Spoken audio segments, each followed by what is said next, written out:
स्वागत छ सम्पूर्णलाई। यतिखेर हामी ताचैमा रहेका छौँ। ताचैमा रहेको यो झरना जुन यो अगाडिको छ, यहाँबाट 53 खुड्किलो उक्सीको अवस्थामा म रहेको छु र बिचमा अलिकति बाटो हराएर हामी अहिले झरनामा सही बाटो हुँदै लाग्दैछौँ।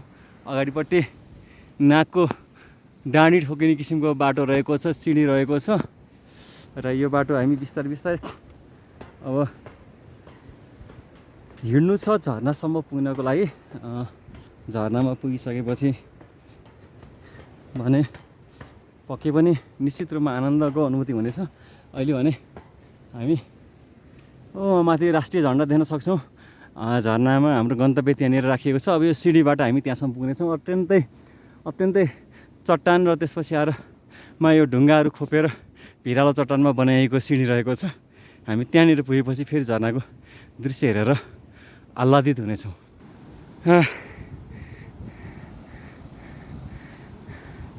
तलपट्टि यो आएको सिँढी हो। पारिपट्टि ताचै, दानाक्यु, माथि घेराङ, त्यस्तै घेलाङचोक, थोचेको पारिपट्टि धारापानी, बाढीले बगाएपछिको बाँकिरहेको सानो गाउँ, तल्लो र माथिल्लो धारापानी, अनि माथिपट्टि नाचे गाउँ जोड्ने झोलुङ्गी पुल जुन निकै नै डरलाग्दो रहेको छ। यी सबै कुराहरू यहाँबाट देख्न सक्छौँ। दृश्य अवलोकन राम्रै भइरहेको छ। हामी बिस्तारै माथि नै जाँदैछौँ। अझ गन्तव्य यहाँनिर छ। यहाँसम्म 206 भनेर हाम्रो मित्र हस्तबहादुर राउतले भन्दै थिए। यिनी जहाँ भराइन्थ्यो त्यहाँ सिँढी गर्न रुचाउने हुन्। यिनले जुम्लादेखि ल्याएर नेपालका विभिन्न ठाउँमा भएका पदमार्गहरू, भर्याङहरूको सिँढी गरेर डायरीमा टिपेरै राखेका छन्। भविष्यमा कुनै मौका मिल्यो भने उनले कुन ठाउँको कुन गन्तव्यमा जानको लागि कतिवटा भर्याङ छन्, कतिवटा सिँढी छन् भनेर उनले टिपेर राखेका छन्। अहिले यो सिँढी गर्ने सोखको बारेमा पनि हामी कुरा गर्नेछौँ र फाइनल्ली कति रहेछ? 265। अब भरे घर र फाइनल्ली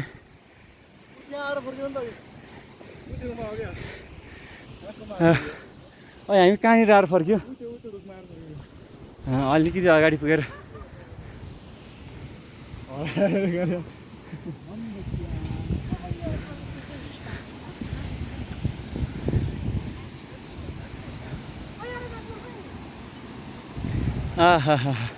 सुन्दर अद्भुत झरना।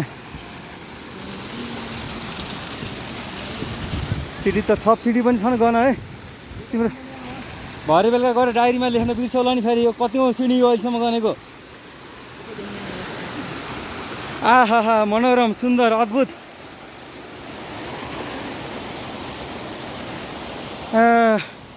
गजब पृष्ठभूमिमा ताचै गाउँ।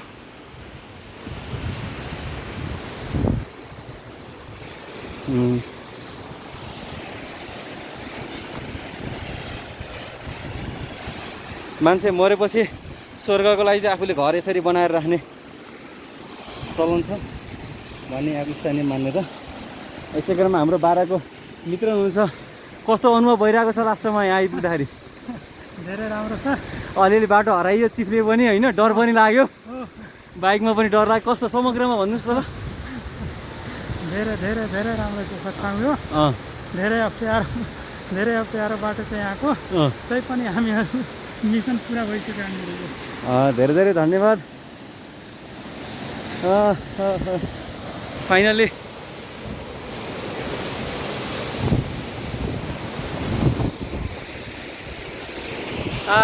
निकै नै सुन्दर।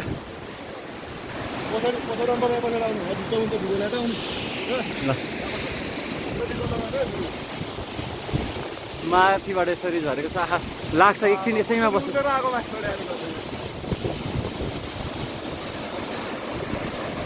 निकै नै सुन्दर, निकै नै मजा आयो ठाउँमा। यदि आउन चाहनुहुन्छ भने कृपया आउन सक्नुहुन्छ। धेरै धन्यवाद अन्तिमसम्म यो भिडियो हेर्नुभएकोमा।